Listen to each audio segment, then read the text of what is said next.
Hi, everyone. You're listening to the Bold Little Minds Momcast, a podcast where we talk to incredible moms who share their unique journey to motherhood, practical tips, and some of our favorite low-prep activities so you can enjoy that hot cup of coffee.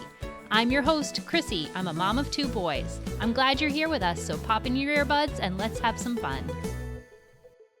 Thank you so much for joining me for the very first episode of the Bold Little Minds Momcast. I'm Krissy. I'm a stay-at-home mom to 2 boys. They're right now ages 3 and 1.5, and they are super active and so much fun. I'm so excited to be bringing you this podcast to help share stories from moms that are so often left untold. One thing that I found as a mother is that my identity as a mom has shifted. My old identities from who I was before kids didn't seem to fit anymore.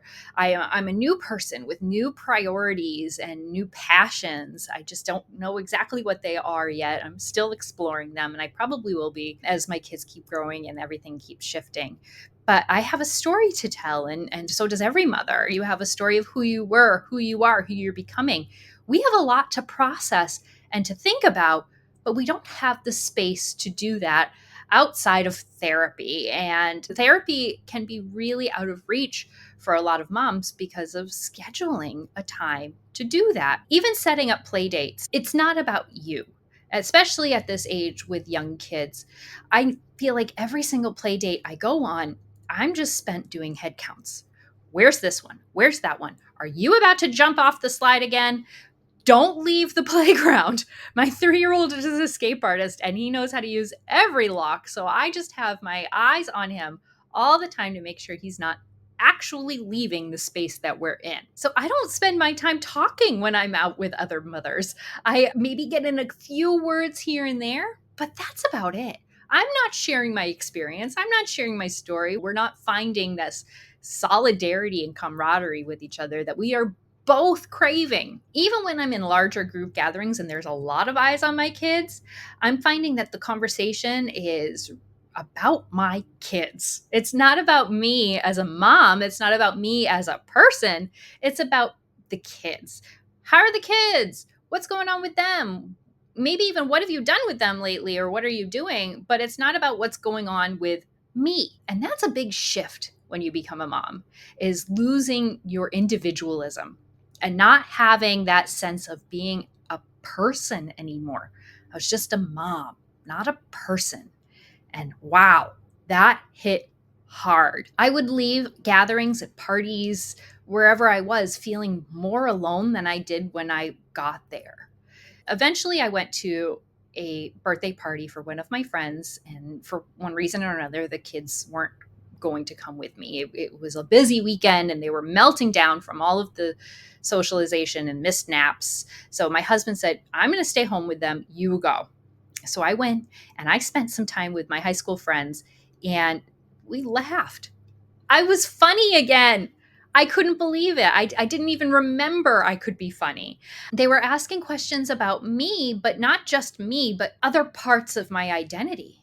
I don't need to sit around talking about myself to feel like an individual. They asked me questions like, how's your grandmother? And that felt really good to talk about somebody else, another aspect of my life that wasn't my children, that wasn't this limb that I now have grown out of me that only people can talk about. It was other parts of other facets of my life. Whoa. So that was an eye opener for me of I need the space to talk about myself, to talk to people about things that aren't my children, and just to be silly and goofy and have nonsense and laugh. And I know that I am not alone in this. I know that there are mothers everywhere who have a story to tell, who need to process this big change in their lives in their life of becoming a mother, and don't necessarily have the space to do it. So I'm hoping with this podcast to provide a space for some moms to really just talk about themselves for a few minutes, right? To sit and laugh and get cozy and just open up and talk about things that aren't necessarily their kids. What are your big ideas that you've come up with that you're proud of? What are your identity shifts that you're starting to work on? And who do you think you're becoming? What are your passions now that you're a mom? And who were you before, right? Where are you coming from and where are you going? I'm hoping to talk to really amazing, incredible mothers every single episode who are just real moms, down to earth, living the life in the muck every day and trying to figure out who they are through the chaos of mothering. We'll spend time talking about who they were before, where they're going, who they are now. We'll share some of their amazing tips that they've come up with as a mom, because every mom is an expert in mothering in their own right.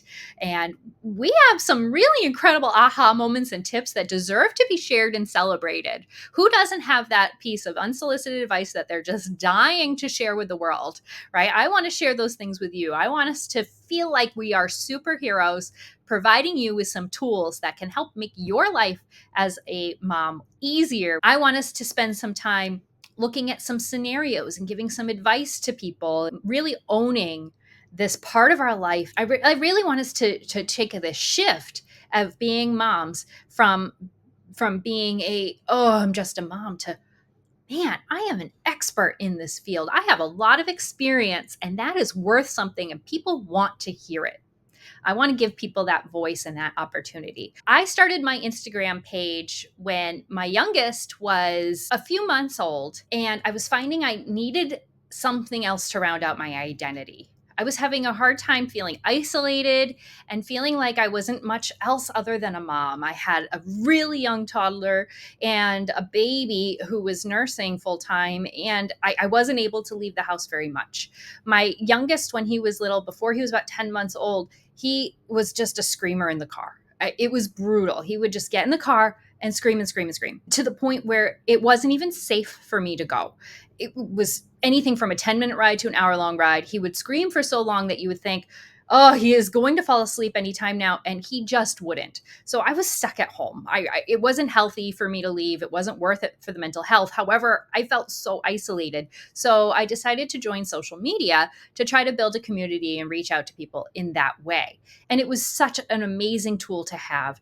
I really did make some connections right off the bat. I had a slow start. I had a different mission at the time, and it really fit my needs for what I needed. Fast forward about a year and a half after that, my kids were a little more grown up. My oldest one was about 3 years old and really ready for some more independence and some more activities and having fun. But my younger one was still attached to me pretty much around the clock, and he was so heavy and so big. So it was really difficult to baby wear and also set up activities for my 3-year-old, or my almost 3-year-old. So I found that I really needed some low prep, low cost, easy to set up, independent activities for my 3-year-old to do while I was playing with the baby or taking care of other things while holding the baby. And that was really tough. I found that a lot of the activities designed for toddlers and preschoolers required a lot of adult interaction. They had instructions to them that my 3-year-old wasn't able to read, like color everything that should be yellow or connect the dots to all the things that rhyme. And that was really tough for him because he couldn't read the directions. So he would sit there and say, Mama, what does this page want me to do? And I had to help him while standing and bouncing this crying baby and figuring out how I'm going to make them lunch, right? What a challenge. So I started creating activities for him. I was printing out activities that he could do independently, or at least try to figure out what the goal of the object was, or I could shout it out from across the room, right? Something like, find all the butterflies, and he would do that. And it was great. And then I decided to start listing them online. And that's kind of how Bold Little Minds started morphing into what it is right now. In addition to the printable activities, I was finding that my kids both needed some more sensory play.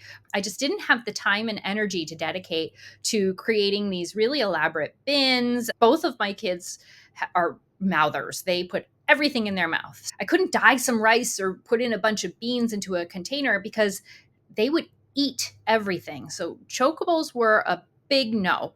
So I really started trying to find these low prep activities that I could give to them and that they would just dump out or move on from within 5 minutes, things like that. But I wasn't feeling as frustrated anymore because it only took me a couple of seconds to put them together in the first place.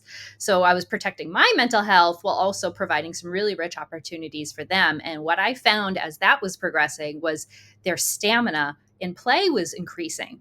As I was giving them these low prep, low cost, high engagement activities, they went from just dumping everything out and spending 5 seconds looking at it and running away to maybe spending 5 minutes before they started dumping everything out. Or maybe they started dumping everything out and actually playing with the things that they dumped out or putting them back in the container.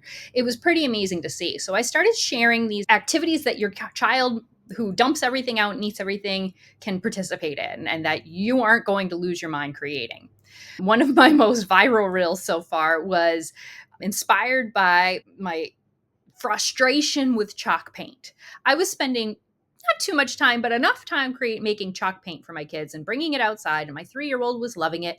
But my 1.5-year-old would come over and every single time would take this little cupcake tin and boop, dump it out the second we got out. And I was so frustrated. So then I would give them chalk to play with. And the 3-year-old was loving it. But then the 1.5-year-old would come over and go and start eating the chalk, which fine, but every single time I can't just spend my whole time out there making sure his mouth isn't stained blue from chalk. So I was like, you know what? We're just going to paint with some water. And I put some paint in a bucket and the paintbrushes, and both of them were doing it. And the baby was dumping it out. But then I just filled it up again with the hose, right? Easy peasy, no problem. Now, you know, the internet, people had problems with that. Well, let them eat chalk. What's the problem with that? But I think the relatable piece of it was I was going out of my mind, spending all this time thinking about and preparing these activities that required me to be away from them, right? The mixing of the food coloring isn't something that I was going to do next to these kids that were dumping and eating everything out. I needed to go inside to do that or from a separate space. And I just didn't have that separate space. I didn't have these other pieces. So I started to explore play with giant pom-poms because the little ones were straight in the mouth like a candy. And my mental health and my anxiety just could not deal with these choking hazards. So I was playing with the giant pom-poms and finding activities for them to do with those. And it just kind of spiraled from there. And I'm really proud of the space that I've created that protects mothers' mental health, protects mothers from spending too long looking at an activity and thinking, oh, geez, this would be a lot of fun if I just had the time to put it together. So that's my goal in my social media is sharing these low cost, low prep activities that take less time than a cup of coffee to actually prepare, but might actually take your entire cup of coffee of drinking to play with, right? So that's where that all started. And that brings us here to this podcast. I really hope that you'll join me on this podcast journey as we talk to different moms and learn their stories and share experiences.